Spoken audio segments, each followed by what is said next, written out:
നമസ്കാരം. ഇത് നമ്മൾ ഒരു 3 ആഴ്ച മുമ്പ് റീപോർട്ട് ചെയ്യുന്നതിന് വേണ്ടി കട്ട് ചെയ്ത് ഫംഗിസൈഡ് തേച്ച് വെച്ച ഒരു ചെടിയാണ്. ഇപ്പോൾ ഇതിന് വേറെ ഒന്നും സംഭവിച്ചിട്ടില്ല. ഇപ്പോൾ എല്ലാം കിളിർപ്പ് വന്ന് ഇരിക്കുന്നത് തണലത്ത് കെട്ടിയിരുന്നതാണ്. ഇനി ഇതിലേക്ക് റീപോർട്ട് ചെയ്യണം. ആ വേരുകളെല്ലാം ഇതേപോലെ ഇരിപ്പുണ്ട്. പിന്നെ ഇത് റീപോർട്ട് ചെയ്യാനായിട്ട് ഞാൻ ഫംഗിസൈഡ് തേച്ച് വെച്ചപ്പോഴത്തേക്ക് ഇവിടെ ഇത് അഴിപ്പോയി. അങ്ങനെ ഞാൻ അത് കട്ട് ചെയ്ത് അതിലും ഫംഗിസൈഡ് തേച്ച് റെഡിയാക്കിയതാണ്. ഇത് തേച്ച് ഒരാഴ്ച കഴിഞ്ഞപ്പോഴത്തേക്ക് ഇത്രയും ഭാഗം അഴിപ്പോയി.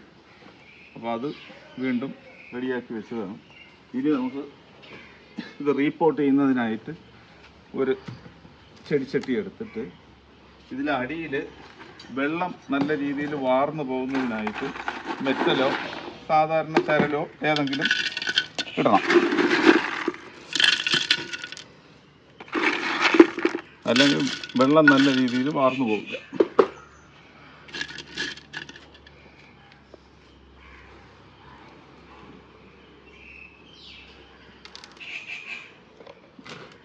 അതിനുശേഷം നമ്മൾ തയ്യാറാക്കി വെച്ചിരിക്കുന്ന പ്ലോട്ടിംഗ് മിക്സ് ഇതിൽ ചേർക്കണം. ഇതിൽ നമ്മൾ കരമണ്ണ്, മണൽ, ചാണകപ്പൊടി ഇത്രയാണ് ഇതിൽ നമ്മൾ ചേർത്തിരിക്കുന്നത്.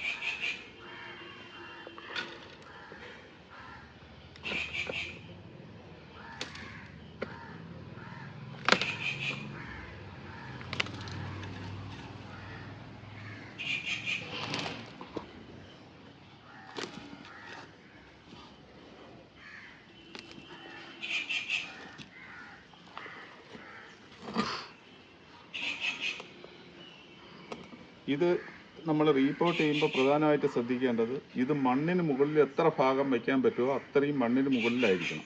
എങ്കിൽ മാത്രമേ നമുക്ക് ഈ കാഡക്സ് വലുതായി കിട്ടുകയുള്ളൂ.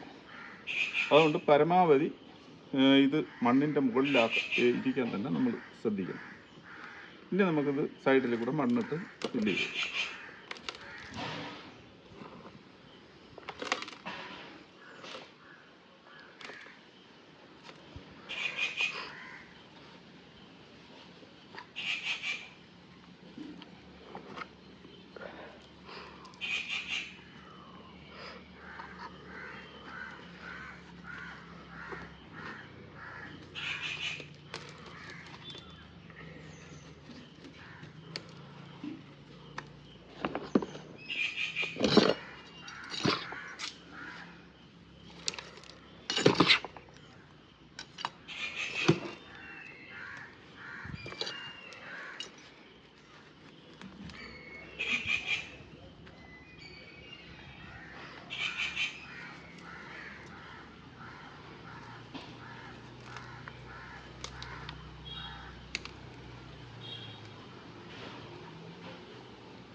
ഇത്രയും നമ്മൾ മണ്ണ് ഇട്ട് കഴിഞ്ഞ് ഇനി ഇത് അലഞ്ഞു പോവാതെ ഇതിൻ്റെ വേരിന് നാശം സംഭവിക്കാതിരിക്കാൻ വേണ്ടി ഇരിക്കുന്നതിന് വേണ്ടി നമ്മൾ ഈ ഒരു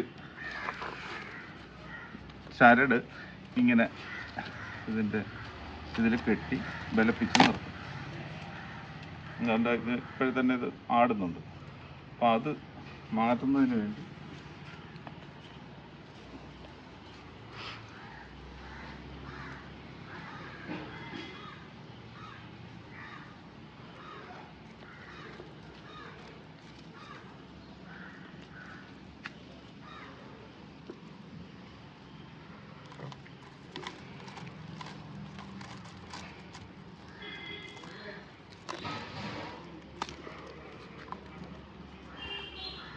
ഇങ്ങനെ കെട്ടി ബലപ്പിച്ച് നിർത്തി കഴിഞ്ഞാൽ ഇതിന് അലച്ചിലൊന്നും ഉണ്ടാവാതെ ഇത് നമുക്ക്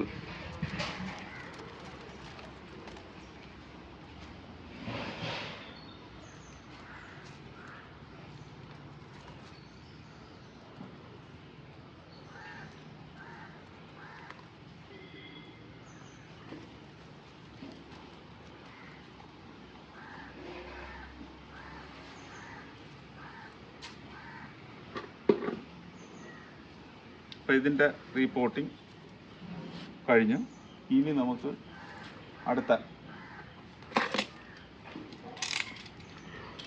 അപ്പം ഇതിന് ഇനി ഒരു മണ്ണിന് ചെറിയ നനവുണ്ട്. നമ്മളെ പുട്ടിനൊക്കെ മാവ് നനയ്ക്കുന്ന രീതിയിലുള്ള നനവ് ഇതിനുണ്ട്.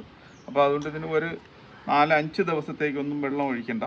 അതിനുശേഷം വളരെ ചെറിയ തോതിൽ മാത്രം വെള്ളം ഈ കാഡക്സിൽ തട്ടാതെ വെള്ളം ഒഴിച്ചു കൊടുക്കണം. ഇത് ഏകദേശം ഒരു മാസത്തേക്കെങ്കിലും വലിയ വെയിലടിക്കാത്ത സ്ഥലത്ത് വയ്ക്കണം.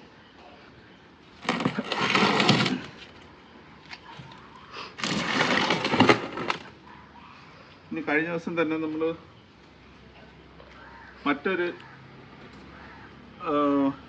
ചെടി നമ്മൾ നടുന്നതിന് വേണ്ടി എടുത്തിരുന്നു.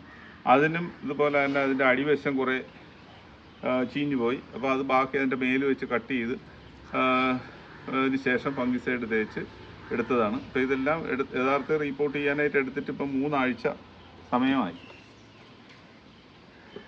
അത് ഇങ്ങനെ ഒരു പ്ലാസ്റ്റിക് ഇതിലാണ് നടുന്നത്.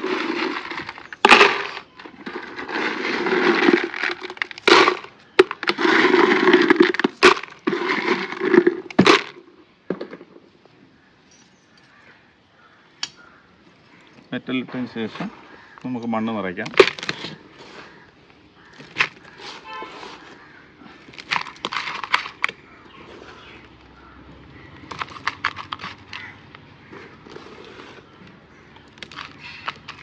ഇതിൽ മണ്ണ് നിറയ്ക്കുമ്പോൾ ഉള്ള പ്രധാനം ശ്രദ്ധിക്കാനുള്ള, ഇതിൽ മണലിൻ്റെ അംശം കൂടുതലുള്ള മണ്ണ് തന്നെ നമ്മൾ ഉപയോഗിക്കണം. ഇല്ലെങ്കിൽ ഇത് ഇതിനകത്ത് വെള്ളം നിന്ന് ഇത് ചീഞ്ഞു പോകാൻ സാധ്യതയുണ്ട്. ഇനി ഇത് ഇപ്പം നമ്മൾ നേരത്തെ നട്ടത് നമ്മൾ സാധാരണ രീതിയിലാണ് നട്ടത്. ഇതിപ്പോൾ ഇതിൻ്റെ 4 വശവും ഈ കാഡക്സ് വലുതാകുന്നതിന് വേണ്ടി ഇതിൻ്റെ 4 വശത്തു നിന്ന് മാത്രം വേര് വരുന്നതിന് വേണ്ടി നമ്മളൊരു കാര്യം ചെയ്യും. ഒരു തെർമോക്കോളോ പ്ലാസ്റ്റിക്കോ അങ്ങനെ എന്തെങ്കിലും ഒരു മീഡിയം വെച്ചതിന് ശേഷം അത് ഇതിൻ്റെ കറക്റ്റിന് കട്ട് ചെയ്തെടുക്കും.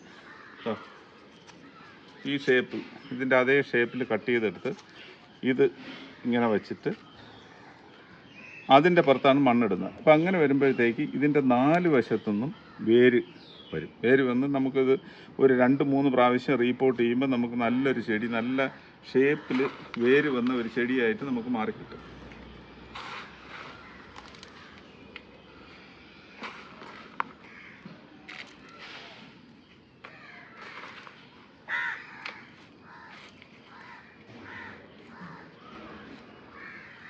ഇങ്ങനെ നടന്നത് കൊണ്ടുള്ള ഗുണമെന്ന് പറയുന്നത് പെട്ടെന്ന് കാഡക്സ് വലുതാവും.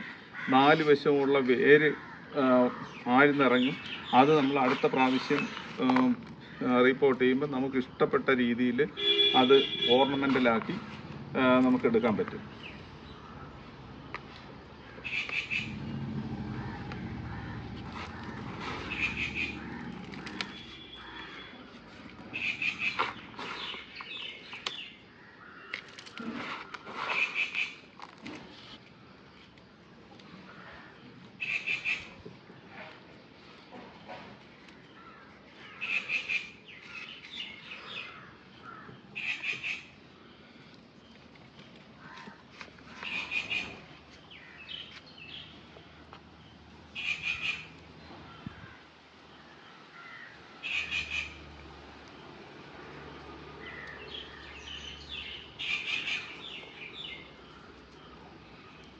ഇതും ഇതുപോലെ മറിഞ്ഞു പോകാതിരിക്കുന്നതിന് വേണ്ടി നമ്മൾ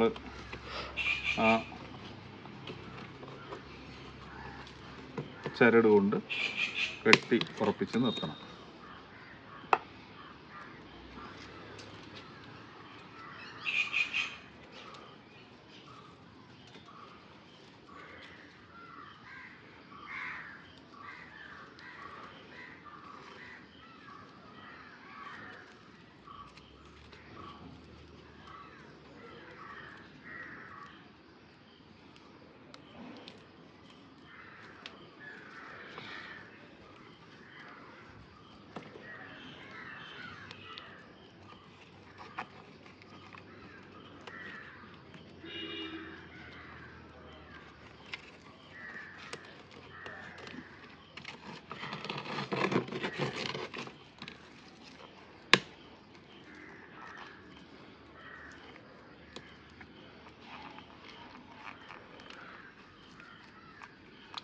ഇങ്ങനെ കെട്ടി വയ്ക്കുന്നത് ചെടിക്ക് നല്ല വേരെല്ലാം വന്ന് വേരുപടലം വന്ന് ചെടി നല്ല രീതിയിലായതിനു ശേഷം നമുക്കിത് ഇളക്കിക്കളയാം. ഇപ്പോൾ ഇതിലും അതുപോലെ തന്നെ നമുക്ക് ഒരാഴ്ച വരെ വെള്ളം ഒഴിക്കേണ്ട കാര്യമില്ല. ഒരാഴ്ചയ്ക്ക് ശേഷം വളരെ ചെറിയ തോതിൽ ഈ കാഡക്സിൽ ഇത് വെള്ളം വീഴാത്ത രീതിയിൽ നമ്മൾ വെള്ളം ഒഴിക്കണം.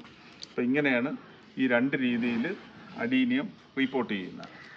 ഇനി വേറെ രീതിയിൽ റീപോർട്ട് ചെയ്യാം. അത് എങ്ങനെയാണെന്നുള്ളത് തുടർന്നുള്ള വീഡിയോകളിൽ കാണിക്കും.